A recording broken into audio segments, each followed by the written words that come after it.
আল্লাহর নবী দুজাহানের আকা জনাবি মুহাম্মদ রাসূলুল্লাহ সাল্লাল্লাহু তাআলা আলাইহি ওয়াসাল্লাম ওই পাহাড়ের উপরে পাথরে বসে বসে নবী আমার কলমার দাওয়া দিতেছিলেন। এমন সমাতে ওই বাগদা নবী মুস্তাফার সম্মুখে আসার পরে এমনকি নবীর দিকে লক্ষ্য করে কান্না করতেছিল।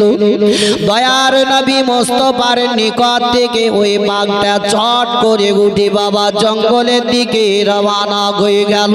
বাঘ আপন রাস্তা ধরে চলতে চলতে চলতে চলতে চলতে এমন জায়গাতে পৌঁছে গেল, সেই জায়গায় দেখা গেল কয়েকজন রাখালেরা মেষ ছাগল চড়াতে ছিল।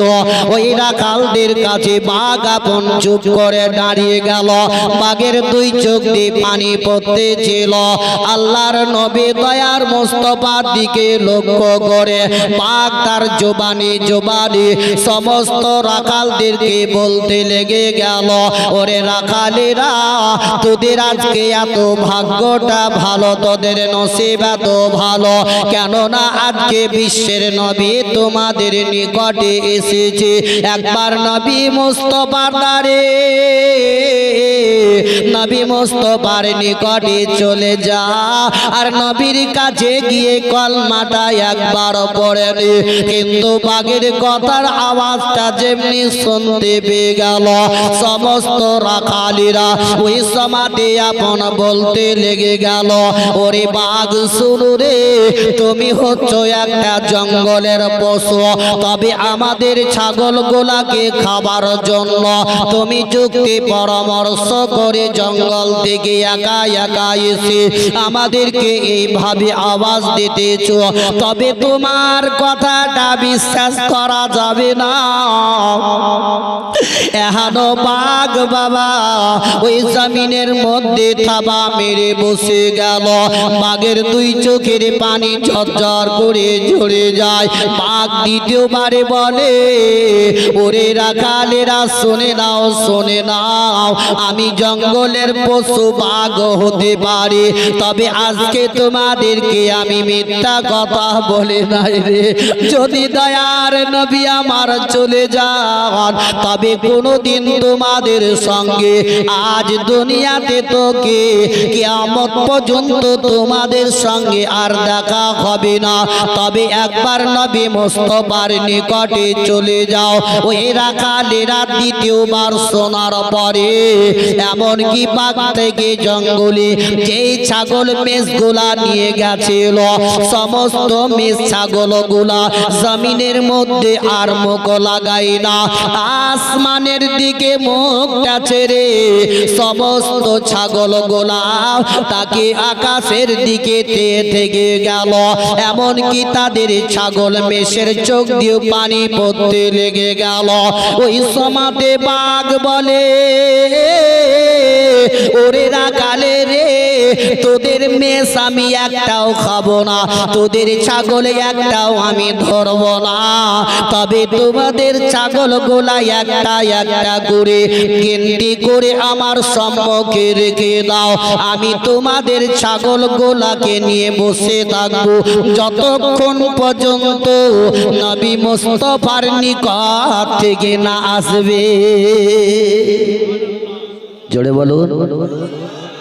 ওই জন্য বলেছিলাম ভাই, কোন জায়গায় কথা বলতে আমরা তো ওটাই জানি না, বলে দিতে হয়, শিক্ষা অর্জন করো। দেখুন বাঘ নবীকে চিনেছিল, নবীর দিকে লক্ষ্য করে বাঘ বলতেছে, ওরে রাখাল, তোদের ছাগলগুলা রাখ, তোরা যতক্ষণ পর্যন্ত নবীর কাছ থেকে না আসবি অতক্ষণ পর্যন্ত আমি এই জায়গা থেকে কোথাও যাব না, তোরা আসবি তারপর আমি চলে যাব।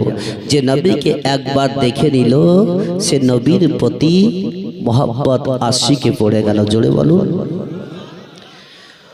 ওই রাখালেদেরকে সমস্ত রাখালদেরকে আবার বাঘ বলল, ওরে রাখালেরা যা যা যা চলে যা, নবী হয়তো এতক্ষণ হয়তো চলে যেতে পারে, যদি নবী মুস্তাফা একবার চলে যান তবে তোদের সঙ্গে আর কোনো দিন দেখা হবে না, অতি তাড়াতাড়ি চলে যা। সমস্ত রাখালেরা ওই বাঘের কথাটা বিশ্বাস করে নিয়ে একটা একটা করে গিনতি করতে লেগে গেল। সমস্ত ছাগলগুলা বাঘের সম্মুখে দিয়ে দিল, কেননা রাখালেরা বিশ্বাস করেছিল ওই বাঘ যখন এই কথাটা প্রকাশ্য করে দিল, সমস্ত জানোয়ারগুলা জমিনের মধ্যে মুখ লাগায় না, আসমানের দিকে মুখটা ছেড়েছিল। ওই রাখালেরা সমস্ত ছাগলগুলাকে নিয়ে এমনকি বাঘের সম্মুখে করে দিল, সমস্ত ছাগলগুলা দাঁড়িয়ে গেল, বাঘ আপন বসে গেল। বিশ্বের নবীর দিকে লক্ষ্য করে বাঘের দুই চোখের পানি ঝরঝর করে ঝরে যায়, নবীর সঙ্গে আর হয়তো কোনোদিন দেখা হবে না, এই বলে বাঘ কান্না করতেছিল। এমনকি রাখালেরা ওই পাহাড়ের দিকে দূরে দূরে দূরে দূরে এমনকি রওনা হয়ে গেল। সমস্ত রাখালেরা গিয়ে বিশ্বের নবীর সম্মুখে দাঁড়িয়ে গেল। আল্লাহর নবী দয়ার মুস্তাফা রহমাতুল লিল আলামিন ওই রাখালদের দিকে তাকিয়ে তাকিয়ে দেখতে লাগলেন। সমস্ত রাখালেরা বিশ্বের নবীর দিকে লক্ষ্য করে বলে, ওগো আল্লাহর নবী গো, আপনার নিকটে আমরা এসেছি, আপনি আমাদেরকে কলমাটা পড়িয়ে দিন, আমরা ইসলাম গ্রহণ করে নেব। বিশ্বের নবী আমার সমস্ত রাখালদেরকে কলমা পড়িয়ে দিলেন। জোরে জোরে পড় লা ইলাহা, পড় লা ইলাহা, লা ইলাহা ইল্লাল্লাহু মুহাম্মাদুর রাসূলুল্লাহ সাল্লাল্লাহু তাআলা আলাইহি ওয়াসাল্লাম। সমস্ত রাখালেরা কলমাটা পড়ে নিয়ে যেমনি চলে যাবে, ওই সমাধি আপন বাবা বিশ্বের নবী কুল কায়নাতের নবী জনাবে মুহাম্মদ রাসূলুল্লাহ সাল্লাল্লাহু তাআলা আলাইহি ওয়াসাল্লাম রাখালদেরকে আপন ডাক দিয়ে দিলেন, একটু তোমরা দাঁড়িয়ে যাও, দাঁড়িয়ে যাও। যেমনি বিশ্বের নবী আওয়াজটা দিয়ে দিলেন, সমস্ত রাখালেরা দাঁড়িয়ে গেল। বলে, ইয়া রাসূলুল্লাহ,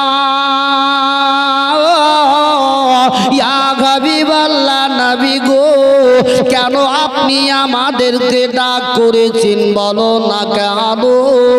নবী আমার বললেন, শুনো গো, তোমাদেরকে গাওয়াহি সাক্ষীটাকে দিল বলো, আমি এই পাহাড়ের উপরে কলমার দাওয়া দিতেছি। আমি সমস্ত রাখালেরা এক বাক্যে বলেছিল, ইয়া রাসূলুল্লাহ, ইয়া হাবিবাল্লাহ, নবী গো, একটা জঙ্গলের পশু বাঘ গিয়ে আমাদেরকে খবর দিয়ে দিল কি বিশ্বের নবী এসেছে, যাও যাও নবীর কাছে চলে যাও, আর নবীর কাছে গিয়ে কলমাটা পড়ে নাও। তাই ইয়া রাসূলুল্লাহ, আপনার নিকটে আমরা ছুটে ছুটে এসেছি। বিশ্বের নবী বললেন, ওগো রাখালেরা, যেমনি জঙ্গলের পশু ওই বাঘ আমার গাওয়াই সাক্ষী দিয়ে দিল, তবে ওই বাঘটাকে খালি হাতে না ফিরিয়ে একটা ছাগল ছানা বাচ্চা তুলে দিবে, যাতে তারা বিতরণ করে খেয়ে নেয়। সমস্ত রাখালেরা দূরে দূরে দূরে দূরে ছাগলের দিকে রওনা হয়ে গেল। ওই বাঘ বাবা ছাগলকে সমস্ত ছাগলদেরকে নিয়ে সামনে বসে বসে বসে রাস্তার দিকে চেয়ে দেখতেছিল তারা কতক্ষণে এই জায়গাতে আসবে। এমন সময় নজর পড়ে গেল রাখালদেরকে দেখে আপন খাড়া হয়ে গেল আর বাঘ বাবা খাড়া হয়ে তাদের দিকে লক্ষ্য করে দেখতে দেখতে সকলে চলে গেল। বাঘ তার জবানি বলে, দেখো তোমাদের ছাগলগুলা একটা একটা করে গিনতি করে নাও। তারা যেমনি গিনতি করে নিল। বাঘ বলল, এবার আমি চলে যাই, তোমরা তো চলে এসেছ। সমস্ত রাখালেরা বলেছিল বলে, না না, যেই নবী মুস্তাফার নিকটে আমরা কলমা পড়ে ইসলাম গ্রহণ করেছি, যে নবী মুস্তাফা আমাদেরকে আদেশ করেছেন, ওইটা কোনোদিন আমরা অমান্য করব না। তবে বিশ্বের নবীর কথা মতো তুমি একটা ছাগল ছানা বাচ্চা নিয়ে চলে যাও, একটা নিয়ে গিয়ে তোমরা বিতরণ করে খেয়ে নাও। জঙ্গলের পশু বাঘ বিশ্বের নবীর দিকে লক্ষ্য করে তাদের ছানা পর্যন্ত নিল না। সুবহানাল্লাহ, সুবহান। বিশ্বের নবী দেখুন, তারা জানোয়ার তবু নবীকে চিনেছিল। আজ আমরা তো সেই নবীরই উম্মত, যেই নবীর প্রতি আমরা ভালোবাসা রাখি, সেই নবীর প্রতি আজকে আমরা দরুদ পড়তে আমাদেরকে বহুত গাফিলতি, খুব কষ্টটা হয়। তবে বাপ, এ সম্বন্ধে শুনবেন বহুত কিছু, আমি আপনাদের নিকটে জীবনে নিয়ে যাব। আল্লাহ তাবারক তাআলা এখানকার যুবক ছেলেরা যে উদ্দেশ্য, যে আশা করে জালসার আয়োজন করেছেন, আল্লাহ রাব্বুল ইজ্জত তিনাদের আশাকে যাতে পরিপূর্ণ করে দেয়, জোরে সকলে বলুন আমিন। আমিন। যে শায়রে বলে, ও জানতে বড় ইচ্ছা করে আমার হে আগো, জানতে বড় ইচ্ছা করে আমার হে আগো, তুমি যখন এলে ও গো মায়ামিনার কোলে, তুমি যখন এলে ও গো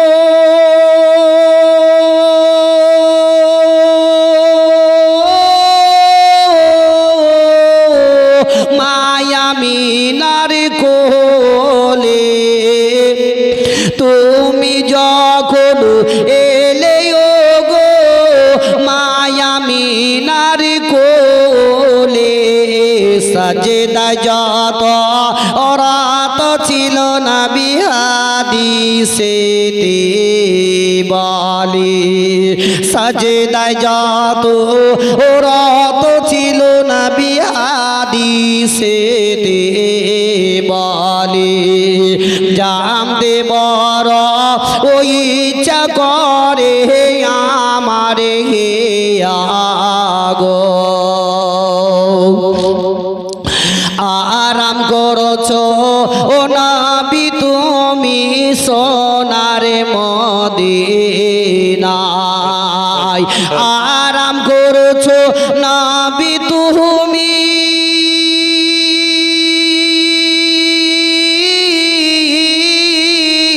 সোনার মদিনায়,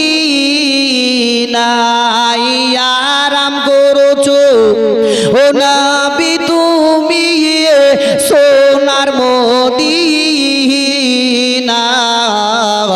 টাকা নাই মোর ও পয়সা নাই মোর, যাইব কেমন করি, টাকা নাই মোর পয়সা নাই মোর, যাইব কেমন করি, জানতে বড় ওই ইচ্ছা করে আমার হে আগো, যাও গো হাজে হজি করিতে একটি কথা শোন, যাও গো হাজি হজি করিতে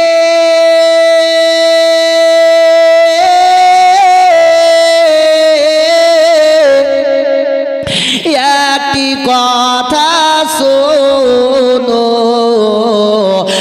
আমার সালাম পৌঁছে দিও নবীজির রওজায়, আমার সালাম পৌঁছে দিও নবীজি রওজায় জাম দেবর ওই ইচ্ছা করে আমার হে আগো আল্লাহ। ও বাবা জীবনের আমার ভাইরা আমার মা বোনেরা আমার, আল্লাহর নবী দয়ার মুস্তাফা সাল্লাল্লাহু তাআলা আলাইহি ওয়াসাল্লাম একদিন বাবা মক্কা থেকে হিজরত করে মদিনা রাস্তায় চলতে এক নয় দুই নয় 3 দিন ধরে যখন গুহার মধ্যে ছিলেন সেই মুহূর্তে হযরতে আবু বকর সিদ্দিককে নিয়ে আপন কি মদিনার দিকে যখন রওনা হয়ে যান সেই সময়তে একটা যুবক যার নাম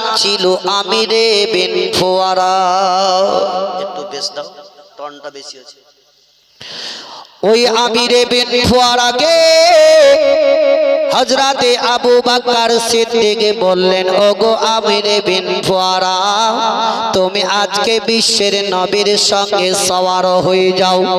আমি দয়ার নবী মুস্তাফার গোলাম, আমি লাগাম ধরে মদিনায় চলে যাব। আল্লাহর নবীর দিকে লক্ষ্য করে আবু বকর সিদ্দিক যখন এই কথাটি বলে দিলেন, ফুয়ারা বলে, হুজুর গো, আমি হচ্ছে আপনার গোলাম আর আপনি হচ্ছেন নবী মুস্তাফার গোলাম, তবে আপনি নবীর সঙ্গে সওয়ার হয়ে যান, আমি লাগামটা ধরে মদিনায় চলে যাব।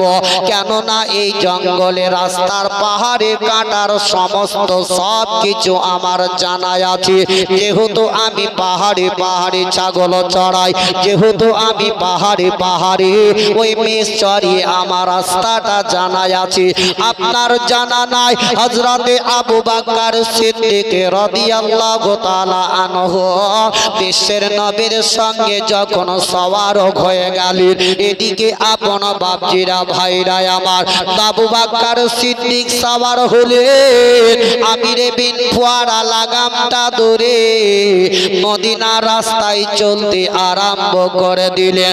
রাস্তায় চলতে চলতে ফুয়ারার পা দুখানা কেটে কেটে তুলার মতো হয়ে গেল।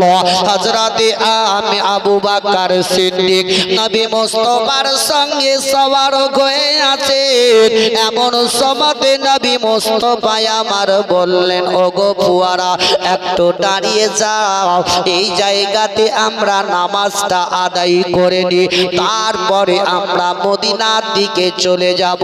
তবে মদিনার একটা নয় দুইটা নয়, মদিনার সমস্ত লোকেরা মদিনার বাইরে দাঁড়িয়ে দাঁড়িয়ে নবী মুস্তাফা রাস্তাটা চেয়ে চেয়ে দেখতেছিল, কতক্ষণে নবী মুস্তাফা আমাদের মদিনাতে আসবে।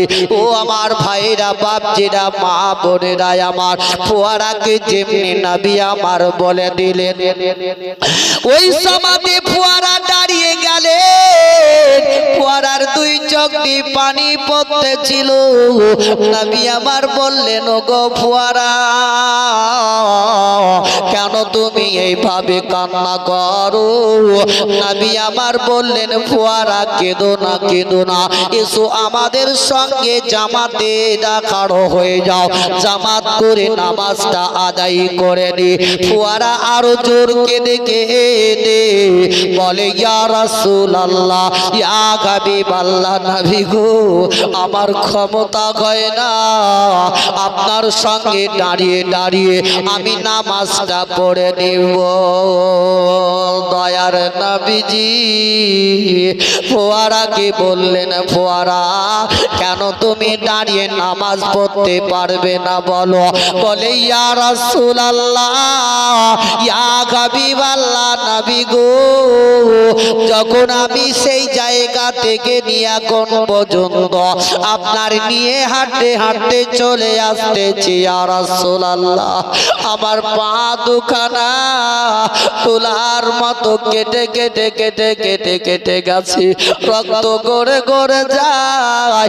আপনার সঙ্গে আমি দাঁড়িয়ে দাঁড়িয়ে নামাজ পড়তে পারবো না। ওরা সেই সমাতে বিশ্বের নবীর দিকে লক্ষ্য করে ওকা বলে শব্দ করে নাই, কেননা বিশ্বের নবী সবার হয়ে আছেন। আমাকে এই উটখানা নিয়ে মদিনায় পৌঁছতে হবে। ফুয়ারা বল ফুয়ারাকে নবী আমার বললেন, ফুয়ারা এখনো নামাজটা আদায় করার পরে বলেন, তুমি আজকে যা চাইবে আমি নবী মুস্তাফা আজ তোমাকে সেটাই দিয়ে দিব। বলছে ফুয়ারা আজ তুমি আমার নিকটে যা চাইবে আমি তাই দেব। বলে যা চাইবে আমি তাই তোমাকে আমি দিয়ে দিব।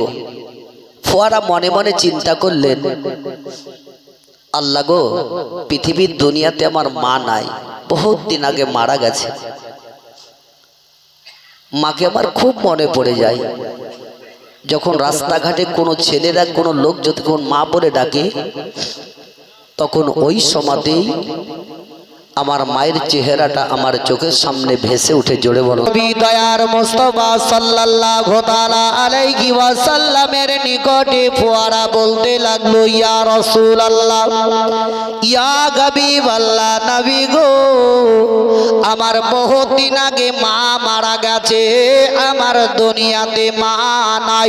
যখন আপনি বললে তবে আপনি আমাকে আমার মা দিয়ে দিন। নবীজি বলেন, ফুয়ারা তুমি মা বাদে যা চাইবে গো আমি নবী মুস্তাফা তোমাকে আমি সেটাই দিয়ে দিব। ফুয়ারা বলল, ইয়া রাসূলুল্লাহ, ইয়া হাবিবাল্লাহ, নবী গো, আপনার নিকটে আমি টাকা পয়সা চাই না, ধান দৌলতে চাই না ইয়া রাসূলুল্লাহ, তবে আপনি মুখে আপনি বলেছেন যা চাইবে তাই দিয়ে দিব, তবে আপনি আমাকে আমার মা দিয়ে দিন, তাছাড়া আপনার নিকটে আমি কিছুই চাই না। বিশ্বের নবী বললেন, ফুয়ারা তোমাকে বলি মা বাদে যা চাইবে সেটাই তোমাকে দিয়ে দিব। ফুয়ারার দুই চোখের পানি ঝরঝর করে ঝরে যায়, পায়ের তলা দিয়ে রক্ত গড়ে গড়ে গড়ে গড়ে যায়। দয়ার নবী মুস্তাফার নিকটে হযরতে জিবরিল আমিন আসলেন, বলেন, ইয়া রাসূলুল্লাহ, ইয়া হাবিবাল্লাহ, নবী গো, আপনি গাছকে ইশারা করেছেন, গাছ আপনার নিকটে চলে এসেছে। আপনি আসমানের চাঁদকে ইশারা করেছেন, চাঁদ দুটুকরো হয়ে গেছে। ইয়া রাসূলুল্লাহ, ইয়া হাবিবাল্লাহ, নবী গো, আপনার নিকটে ফুয়ারা যা চাইছে আপনি সেটাই দিয়ে দিন। বিশ্বের নবী আমার বললেন, গো ফুয়ারা, তবে তুমি যখন মা চাইতেছো ওই গাছের উপরে একবার উঠে যাও, উঠে যাও। ফুয়ারা অঝর ননে কেঁদে কেঁদে বলেন, ইয়া রাসূলুল্লাহ, ইয়া হাবিবাল্লাহ, নবী গো, আমি একটা কদম আগে যেতে পারবো না, গাছের উপরে চড়া তো দূরের কথা। বিশ্বের নবী আমার হযরতে আবু বকর সিদ্দিক রাদিয়াল্লাহু তাআলা আনহুকে বললেন, ওগো আবু বকর, এই ফুয়ারাকে গাছের উপরে তুমি উঠিয়ে দাও। হযরতে আবু বকর সিদ্দিক যখন চড়িয়ে দিলেন, আল্লাহর নবী দয়ার মুস্তাফা রাহমাতুল লিল আলামিন হযরতে ইসরাইলকে যখন হুকুম করা হলো, এমন আল্লাহ রাব্বুল ইজ্জত বললেন, যাও তার জানটিকে তুমি কবজ করে নাও। বিশ্বের নবী আমার গাছটাকে ইশারা করে দিলেন, গাছ তুমি উঠে যাও। গাছ উঠতে উঠতে আরম্ভ হয়ে গেল, আসমানের দরজা খুলতে লেগে গেল। খুলতে খুলতে সাধু আসমানের মধ্যে গিয়ে ওই ফুয়ারা তার মায়ের নিকটে পৌঁছে গেল। ফুয়ারার মা বলে, বেটা ফুয়ারা বলো, তুমি এই জায়গাতে কি করে আসলে, কি করে তুমি পৌঁছে গেলে বলো। ওই সমাতে ফুয়ারা বলল, মা গো, ও গো আমার গর্ভধারিণী মা, আল্লাহর নবী দয়ার মোস্তফা রহমাতুল লিল আলামিন ওই মক্কা থেকে মদিনায় রাস্তায় চলতে চলতে যখনই চলতেছিলেন, আমি লাগাম ধরে মদিনার দিকে যাই। ওগো মা জননী, আমার পা দুখানা কেটে কেটে তুলার মতো হয়ে গেছিল। আর নবী যখন আমাকে বললেন, যা চাইবে আমি সেটাই দিব। ওগো আমার গর্ভধারিণী মা, আপনাকে আমার খুব মনে পড়তেছিল মা, তাই আমি নবীর কাছে চেয়ে নিয়েছি গো মা। আজ তার আপনার নিকটে পৌঁছে গেছি। বিশ্বের নবী আমার হযরতে আবু বকর সিদ্দিক রাদিয়াল্লাহু তাআলা আনহুকে নিয়ে মদিনার দিকে চলতে লাগলেন। মদিনাতে যখন পৌঁছে গেলেন, আর সমস্ত মদিনার লোকেরা বিশ্বের নবীকে দেখে সকলে নবীকে চারিপাকে পাকে ঘেরাও করে নিল। আর নবী আমার উটের উপরে চড়ে আছেন। এমন সমাতে একজন মদিনাওয়ালা বলতে লাগলো, ইয়া রাসূলুল্লাহ, ওগো আল্লাহর নবী গো, আপনি আমার বাড়িতে আগে আগে চলো। একজন ব্যক্তি বলতেছে, ওগো আল্লাহর নবী, আপনি আমার বাড়িতে আগে চলুন। আর একজন চট করে বলে উঠল, ইয়া রাসূলুল্লাহ, আপনি আমার বাড়িতে আগে চলুন। যেই নবীকে যে দেখলো, নবীর প্রতি মহব্বত ভালোবাসা হয়ে গেল। যেই শায়রে আপন বলে, আমরা নবীর পাগল দিওয়ানা রে সোনার মদিনা, আমরা নবীর পাগল দিওয়ানা, আমরা নবীর পাগল দিওয়ানা রে সোনার মদিনা, আমরা নবীর পাগল দিওয়ানা। মক্কা হতে মদিনা যেতে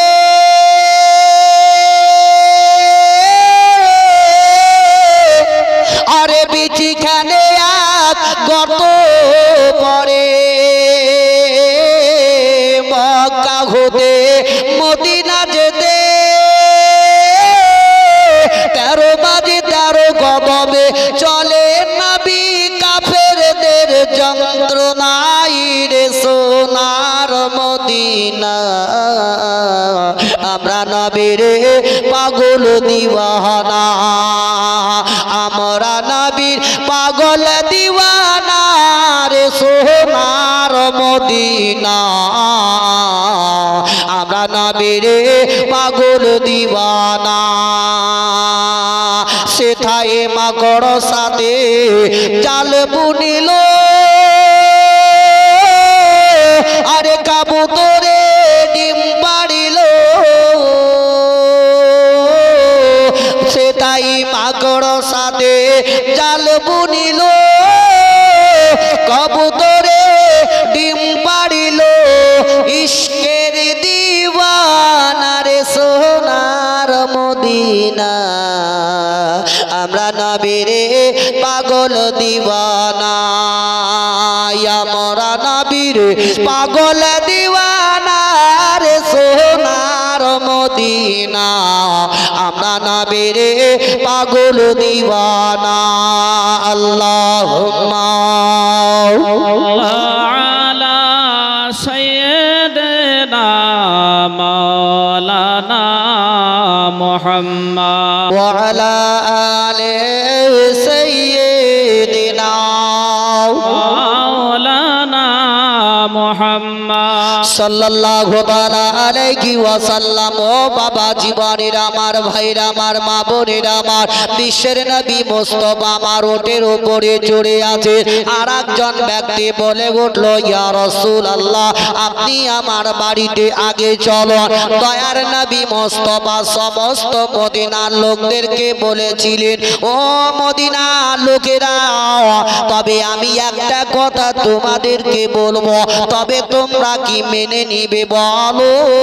সকলে বলেছিল, ইয়া রাসূলুল্লাহ, ইয়া হাবিবাল্লাহ, নবী গো, আপনি যা বলবে আমরা সেটাই মেনে নিব। নবীজি বলেছিলেন, দেখো দেখো, আমি যে উটের উপরে চড়ে আছে, এই উটটাকে আমি ছেড়ে দিব, যার বাড়িতে আগে প্রবেশ করবে আমি নবী মুস্তাফা আমিও সেই বাড়িতে আগে আগে প্রবেশ করব। সকলে বলতে লাগলো, ইয়া রাসূলুল্লাহ, ইয়া হাবিবাল্লাহ, নবী গো, আমরা তাতেই রাজি আছি, আপনি ছেড়ে দিন। দেশের নবী আমার বললেন, দয়ার নবী রহমাতুল লিল আলামিন বললেন, ও গোটো শোনো শোনো, তোমাকে আমি ছেড়ে দিলাম, তুমি যার বাড়িতে আগে প্রবেশ করবে আমি নবী মুস্তাফা আমি সেই বাড়িতে আগে আগে পৌঁছে যাব। দয়ার নবী মুস্তাফা যেমনি ছেড়ে দিলেন, ওট প্রত্যেকটা মদিনার বাড়ির দরজাতে দরজাতে চলে গেল।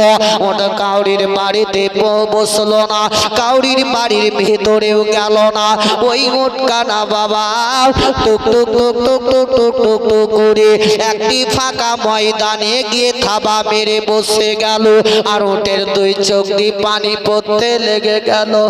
জানোয়ার বাবা কেঁদে যায়, ওটের দুই চোখের পানি গড়ে জমিনের মধ্যে পড়ে গেল। আহারে বিশ্বের নবীজি আমার ওই ওটের দিকে টুক টুক করে রওনা হয়ে গেলেন।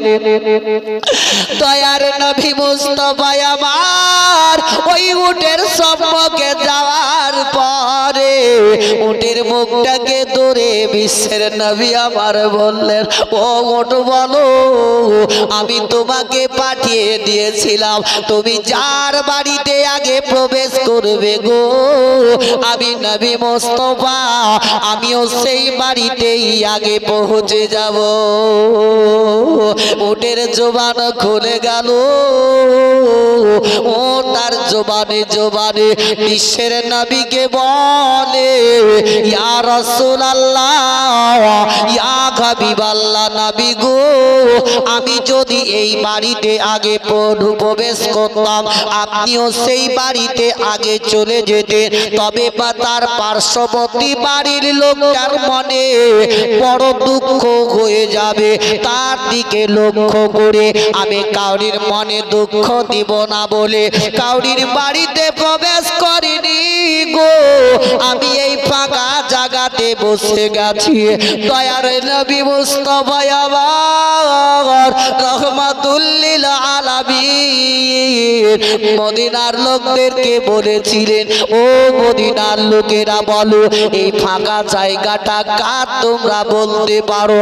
তারা সকলে বলেছিল, ইয়া রাসূলুল্লাহ, ইয়া হাবিবাল্লাহ, নবী গো, এই জায়গাটা হইল দুটা এতিম বাচ্চার, যাদের দুনিয়াতে মা নাই, যাদের দুনিয়াতে বাপ নাই।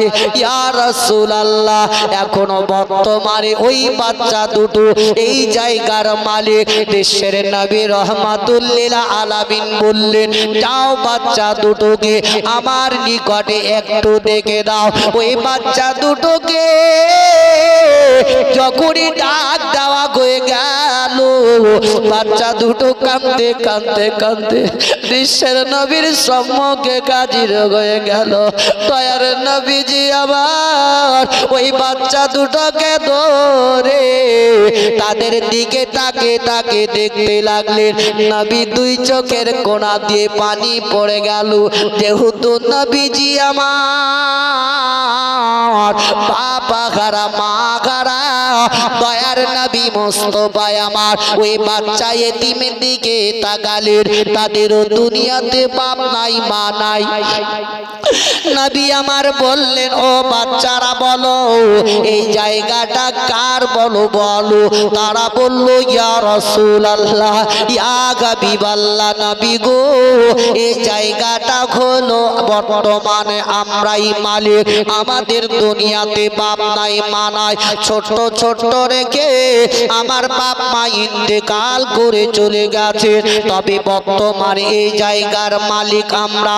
তবে ইয়া রাসূলুল্লাহ, ইয়া হাবিবাল্লাহ, এমন কি বলছেন বলো না কেন? নবী আমার বললেন, শুনো গো, এই জায়গাটা তোমরা বিক্রি করে দাও, আমি জায়গাটা ক্রয় করে নিব। বাচ্চা দুটো বলল, ইয়া রাসূলুল্লাহ, এই জায়গাটা ক্রয় করার পরে আপনি কি করবেন বলুন না কেন? বিশ্বের নবী বললেন, এই জায়গাটা ক্রয় করার পরে আমি এই জায়গাতে একটি মসজিদ তৈরি করব। বাচ্চা দুটো কেঁদে কেঁদে কেঁদে কেঁদে বলে, ইয়া রাসূলুল্লাহ, ইয়া হাবিবাল্লাহ, নবী গো,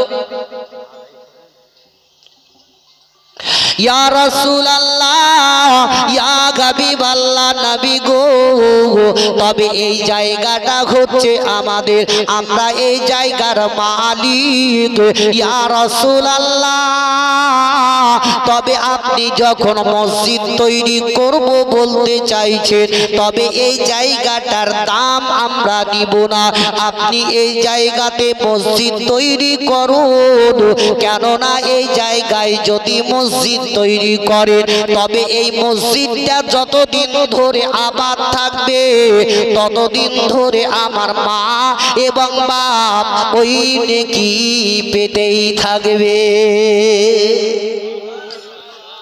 বলছে আপনি এখানে মসজিদ তৈরি করুন, এই মসজিদ যতদিন ধরে আবাদ থাকবে ততদিন ধরে আমার মা এবং বাপ নেকি পেতেই থাকবে। তাই ভাই আমার বাপজি, মেলা গিয়া আর কারে ডাকিব, আরে কারে ডাকিব মাগো, এ মা বলিয়া মায়ে যে আমার ছেড়ে গেল জনমেলা গিয়া আর কারে ডাকিব, কে গায় হাই রে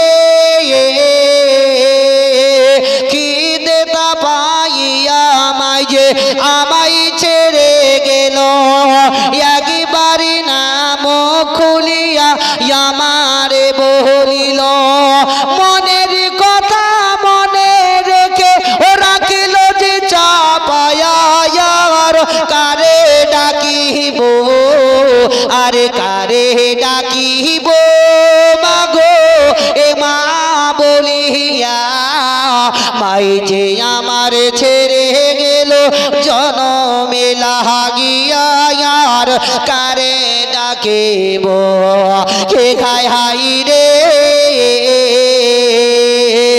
মাই যে আমার কত আপন, বোঝাই কি গরিয়া, কান্দে পরানা আকুল হইয়া মায়ের লাগিয়া, সেই মায়ের ভুলিয়া গিয়া কেমনে বাঁচিব আর, এ কারে ডাকিব, আরে কারে ডাকিব মাগো, এ মা বলিয়া মাই যে আমার ছেড়ে গেল জনমে লাগিয়া, কারে ডাকিব।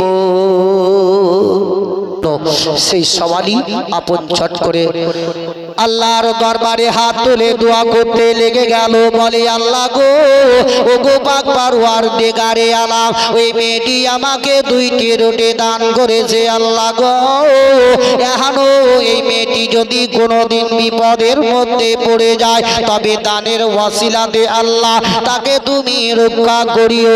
এখনো দোয়া খায়ের করে সওয়ালি আপন চলে গেল। এমন সমাধে তার আব্বা ওই কৃপণতা পিনতা বাপ ঘরের ভিতর থেকে বাইরে আসার পরে তার মেয়েটিকে জিজ্ঞাসা করলো, বেটি রে ওই লোকটা তোমাকে এমন কি কথা বলতেছিল বলো। ওই মেয়েটি বলল, ওগো আব্বাজান, আমার নিকটে একটা সওয়ালি এসেছিল। ওই ভিখারিটা একদিন নয়, 2 দিন নয়, কয়েকদিন ধরে অনাহারে ছিল।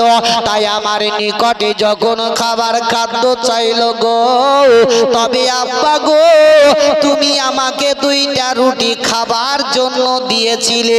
ওই 2টা রুটি আমি নিজে না খেয়ে আমি ওই সওয়ালিকে দান করে দিয়েছি। ওই কৃপণতা বাপ আর কোনো কথা বলল না, ঘরের ভিতরে চলে গেল গো বাবা। ও আমার মা জননীরা আমার, তার আব্বা ভিতরে গিয়ে একটা হিসাবের করে তার 16-18 বছরের যুবতী মেয়েটিকে বলল, বেটি রে তবে হাতটা একটু বের করো। যেমনি হাত বের করে দিল, সঙ্গে সঙ্গে এমন কি একটা কোপ মেরে দিল, হাতখানা 2 টুকরো হয়ে জমিনের মধ্যে পড়ে গেল। মেয়েটি কাঁদতে লেগে গেল। মেয়েটি 2 চোখের পানি ঝরঝর করে চড়ে যায়। ওই মেয়েটি বলে, আল্লাহ গো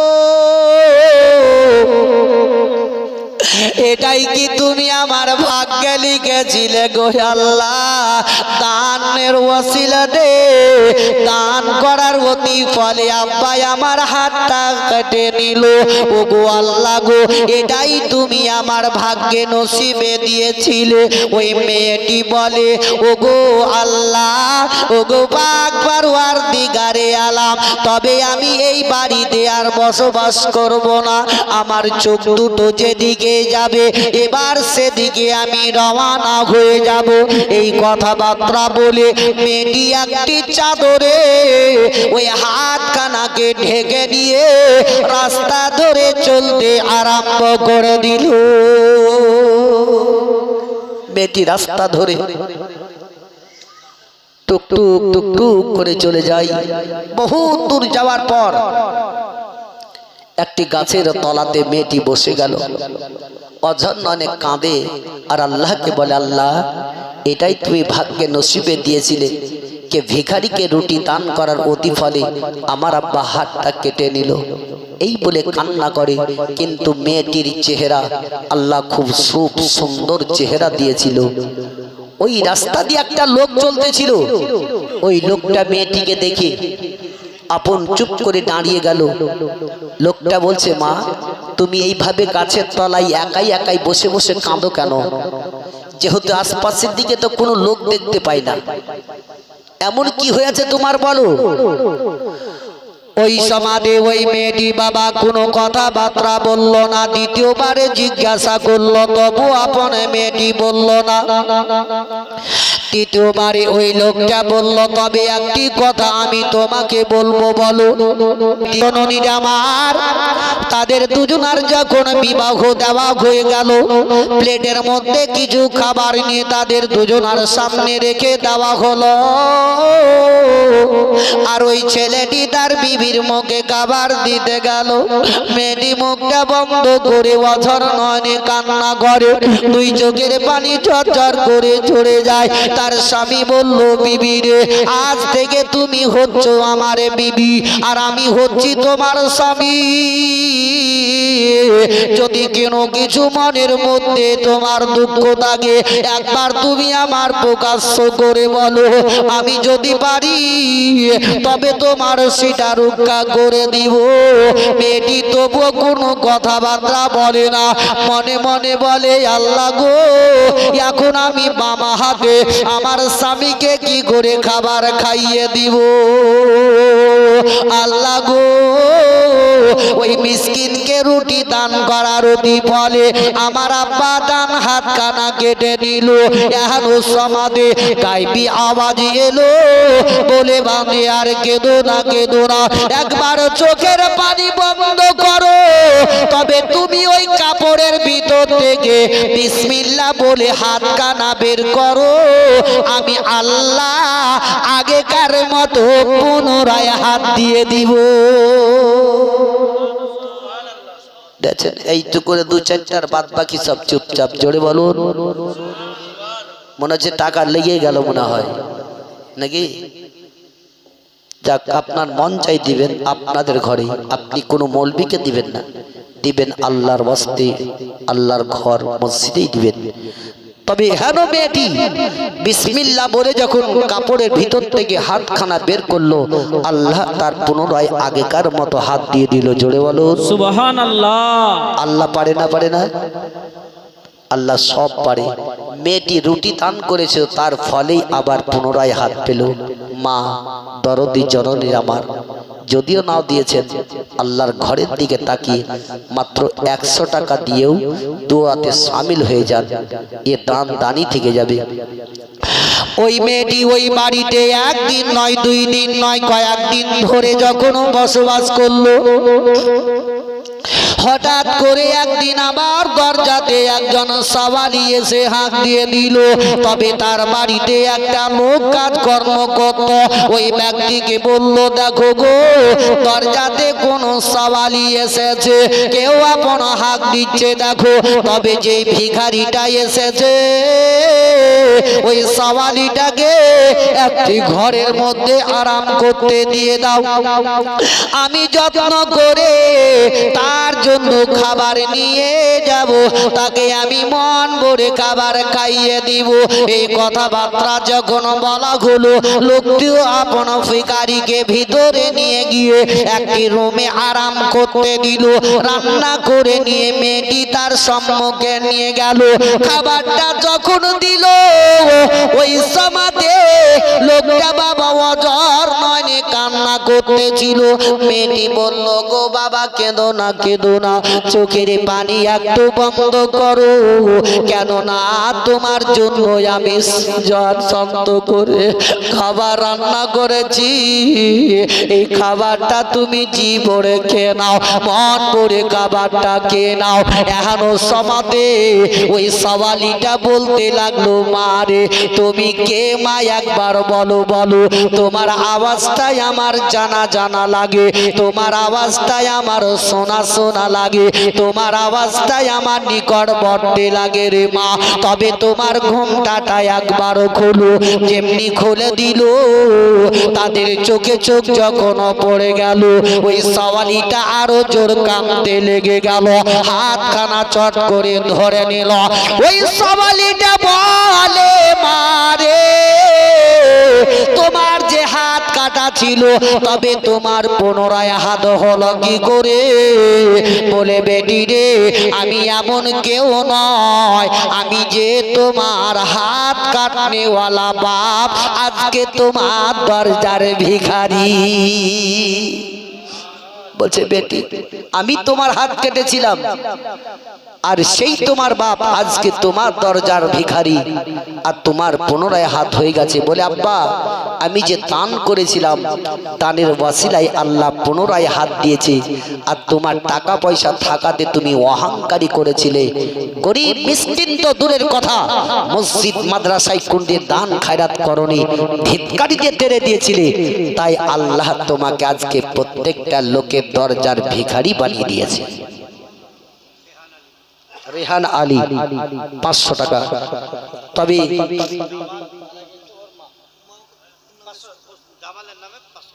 জামালের নামে 100 টাকা। সুবহানাল্লাহ। আল্লাহ রাব্বুল ইজ্জত ওনার দানকে কবুল করে নিয়ে তাকে যাতে জান্নাতবাসী করে, জোরে সকলে বলুন আমিন। তবে বাপজি ভাইরা আমার, কোন দরদি জননী মা আমার, কোন একজন যুবক ভাই শেষ 1 বস্তা চাইবো, কেউ দিবেন ভাই? দেখে 1 বস্তা হানিয়া 100 টাকা। কোন এদিক থেকে আমার দরদি জননী মা 1 বস্তা সিমেন্ট, বেশি দাম নয়, 4 দিন 5 দিন 1 মাস পরও আপনি দিতে পারেন, 400 টাকা দামের একটা বস্তা সিমেন্ট।